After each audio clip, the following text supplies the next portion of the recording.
Hello everyone, welcome back to Naomi's Bookshelf. We are going to do my next Timeless Tomes discussion video, and this one is about Middlemarch.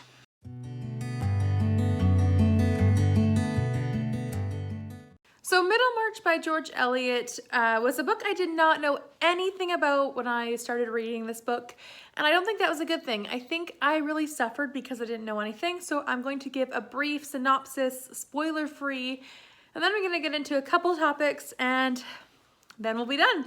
So spoiler-free section first, obviously. This is a book about a huge cast of characters. And it basically is about the real world situation that many of them lived in Victorian England during the, I think, revolutionary aspect. There's a lot of change happening in the world, especially politically. And there is a lot of discussion about money and about how people can relate to each other. So this one particularly follows, it says it follows Dorothea as she marries a man who is much older than her and has to live with the consequences of that. I personally didn't feel like she was the hero. I felt like there was no hero. I felt like this was a huge cast of characters with no lead character. So that's saying something. But she was there. She was great when we saw her. Then you also see Lingate, who is a doctor. So he's considered the other main character, where he is quickly introduced to this town and this society of people who he interacts with as a doctor and different things that go on in the town surrounding him and the relationships he has with other people. So that's my brief synopsis. This follows a lot of characters, like I said, and I could not probably mention all of them unless I really want to name every single one, which would take a long time.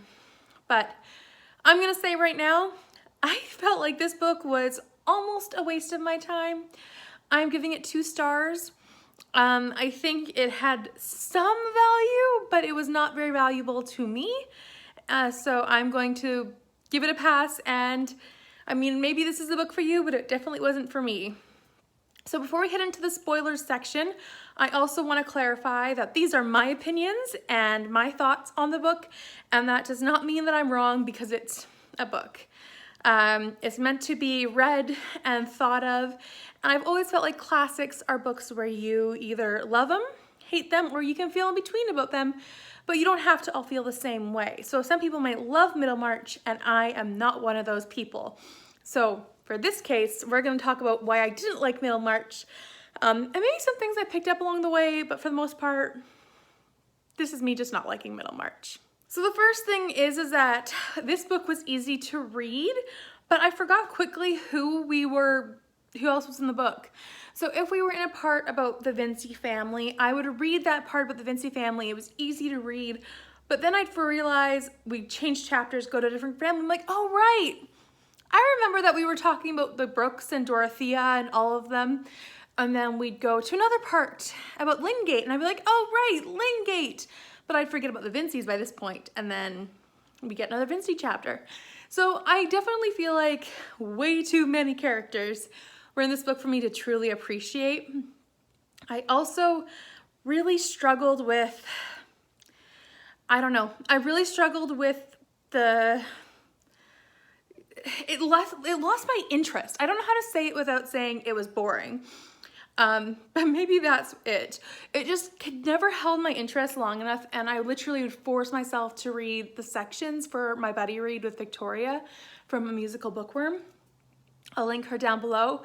And so we were reading this together, and I just had to force myself to read every section. I had to push myself to get through it, and that was not a fun experience. I wish I didn't have to push myself to get through this book.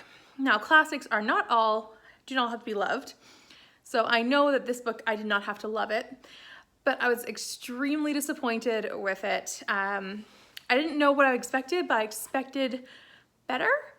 And honestly, by the time the romance starts developing, like in my mind, starts really developing between Ladislaw. I don't even remember all of like the names. It's just that, I mean, I just finished it. I should remember their names. Anyways, the romance between Ladislaw and Dorothea really hit and miss. I didn't feel like it was a romantic thing at all. All the romantic interactions were meh to me. Now, I did, once they were like, hey, by the way, she can't marry Ladislaw ever or she's gonna lose her fortune. I was like, that's cruel, but she doesn't have to marry Ladislaw. That just means her husband was really annoying and really awful when he died. So I didn't even buy that there was gonna be potential romance between that. And the fact that the back says that she's the heroine of the book, and basically this relationship with Ladislaw and her is the just driving point for the whole book. I've never even cared about them until like the end, and even then it was too little, too late, and I just didn't care anymore. It literally was like 200 pages to the end, so 600 pages in of the 800-page book is when it's like, oh wait, Dorothy is in love with Ladislaw. It's like, that came out of nowhere, and I honestly do not care. I just really struggled with all of that. So yeah, basically this is a disappointing book for me. I did find it interesting. A couple things I found interesting about the book were the topics about money and how some people have worked hard to earn it, like the Garths, but then also others have lost it very easily or have gone into debt quite easily. So that's interesting. I found that to be an interesting character evaluation. Then the whole thing with Mr. Bulstrode, I did enjoy that little storyline, but that was like the last 100 pages. So even then, it was too little too late. But yeah, so even that whole thing about the whole money aspect was interesting, but not enough to keep my attention.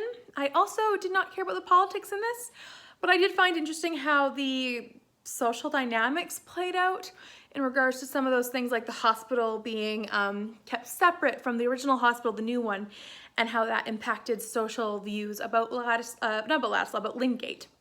So I don't know. I am struggling to come up with anything more because this is going to be a really short Timeless Tomes video, but honestly, if I'm to describe my feelings towards this book, it'd be apathetic, and that is not how I want to feel about a book.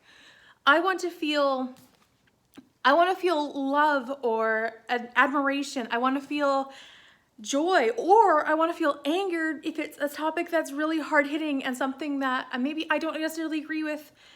But apathy is worse to me because then I just don't care about it and I don't want to pick it up ever again. So, apathetic. Now, I'm going to keep it because it fits so beautifully with all my other books. But I think this is one of the few books that I'm going to keep that I will never truly enjoy, I don't think. I have heard this is better on a reread from Kate Howe. I will link her down below as well. But she and I were talking about it, and she mentioned that Middlemarch is much more enjoyable on the second read. And I might, in the very distant future, consider that. But because I just didn't care so much, and I just hated my reading experience where I was forcing myself to read chapters I didn't care about, I actually took a 3-hour drive just so I could listen to my audiobook because I would needed to listen to that section. And that's just something that I think is ridiculous. I should be able to listen to my audiobook when at home or read it physically, but I did not do that at all because I didn't want to. So I drove 3 hours for this book, which is stupid in my opinion. So I don't think I'll ever pick this up again. I'll keep it, and there is a very slight chance, but I don't think it's worth 800 pages of me suffering again to reread it. So yeah, I don't know. This book overall just made me feel meh, and that's why I'm giving it a 2-star. I'm very sad about that, actually. I don't know what I expected, but I expected more engaging. I also really expected it to be, I did enjoy how it was culturally different, but I was like, I don't know. I feel really unfeeling towards it. I just don't have any set feelings about these characters, about this book, about the plot, which there was no plot. So basically, I did not enjoy this book.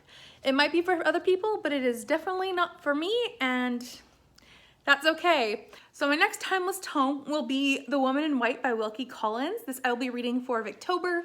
It is like 503 pages, so it counts. It's over 500 pages, and I'm really excited about this one. So I have really high hopes for this, especially since Middlemarch let me down so much. But I do hope that my project continues. I have been enjoying this reading big classics project this year. So please leave a comment down below if Middlemarch is something you've read and enjoyed, or if you didn't like it and why. I'd love to have a discussion down in the comments, but please remember that everyone's opinions are their own and no one has to be agreeing with everyone just because it's a classic. Also, please let me know if you'd like to buddy read The Woman in White in October. I am very excited to pick this one up, like I said, and so if you'd like to buddy read this with me, please let me know.